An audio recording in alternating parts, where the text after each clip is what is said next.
वो लोग नहीं चाहते कि आपको ये सीक्रेट पता चले कि तुम्हारा आईक्यू फिक्स नहीं है, ना तो 18 की एज में, ना 25 में, और यहाँ तक कि 50 की एज में भी नहीं।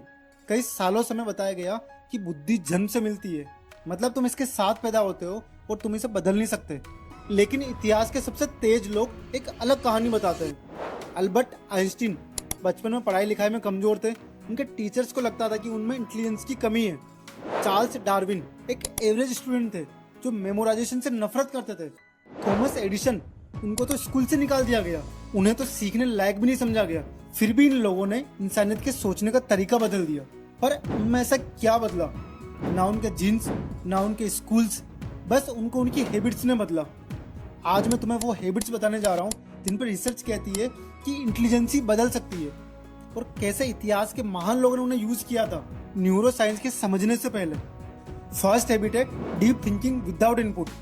ज्यादातर लोग मानते हैं इंटेलिजेंसी ग्रो होती है बाय कंज्यूमिंग मोर, ज्यादा वीडियोस देखने से, ज्यादा पॉडकास्ट सुनने से, ज्यादा इंफॉर्मेशन से।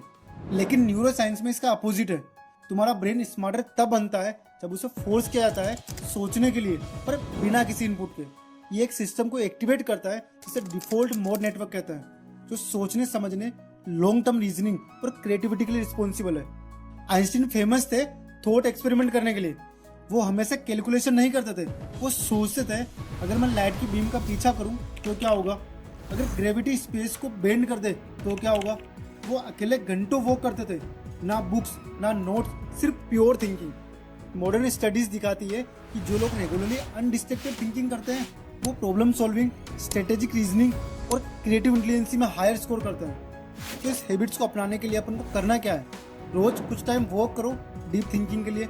ना फोन, ना म्यूजिक, ना कोई इनपुट। शुरू में बोरिंग लगता है, फिर अनकंफर्टेबल, फिर इंसाइटफुल, पर वो जो डिस्कम्फर्ट है ना, वही आपकी इंटेलिजेंसी ग्रो हो रही है। सेकेंड हैबिट है struggle before help. Highly intelligent लोग आंसर के लिए रश नहीं करते, वो हेल्प डिले करते हैं। साइकोलॉजिस्ट इसे कहते हैं प्रोडक्टिव स्ट्रगल। तुम्हारा ब्रेन स्ट्रॉन्ग होता है जब वो ट्राई करता है, जब वो फेल होता है, एडजस्ट करता है और फिर रीट्राई करता है। बेंजामिन फ्रैंकलिन ने खुद को ऐसे ट्रेन कर रखा था कि जब भी कोई टॉपिक्स पढ़े उसके बाद मेमोरी से रीराइट करने की कोशिश करते थे। माइंड को स्ट्रगल करवाते, फिर ओरिजिनल से कंपेयर करते। ये फोर्स करता था उनके ब्रेन को रिकॉल, रीऑर्गेनाइज और रिफाइन करने के लिए। मॉडर्न ब्रेन रिसर्च दिखाती है कि स्ट्रगल करने से दिमाग के गहरे कनेक्शन एक्टिवेट होते हैं, इसलिए जो चीज़ें तुरंत सॉल्व हो जाती है वो प्रोडक्टिव लगती है, लेकिन माइंड से जल्दी निकल जाती है। तो अपन को करना ये है कि हेल्प मांगने से पहले अपना बेस्ट आंसर लिखो, अपना बेस्ट दो, इवन अपन गलत भी हो। स्ट्रगल लो इंटेलिजेंसी का साइन नहीं है, ये वो मैकेनिज्म है जो स्मार्टनेस को बिल्ड करता है। थर्ड हैबिट है writing to think not to record. ज्यादातर लोग लिखते हैं सिर्फ इंफॉर्मेशन स्टोर करने के लिए, बट स्मार्ट लोग लिखते हैं अपनी थिंकिंग को क्लियर करने के लिए। लियोनार्डो दा विंची कहानियां नहीं लिखते थे, वो क्वेश्चंस, डायग्राम, फ्रेगमेंट्स और अपोजिट आइडियाज लिखते थे। उनके नोटबुक्स ऑर्गेनाइज नहीं थे, वो अलाइव थे, क्योंकि राइटिंग फोर्स करती है तुम्हारे ब्रेन को स्लो होने के लिए, गैप्स डिटेक्ट करने के लिए और अनक्लियर आइडियाज को प्रेसिस बनाने के लिए। प्रिंसटन और उकला यूनिवर्सिटी की रिसर्च दिखाती है कि हाथ से लिखना कॉन्सेप्चुअल अंडरस्टैंडिंग को टाइपिंग या रीडिंग से काफी ज्यादा इंप्रूव करता है, क्योंकि राइटिंग थिंकिंग को विजिबल बनाती है।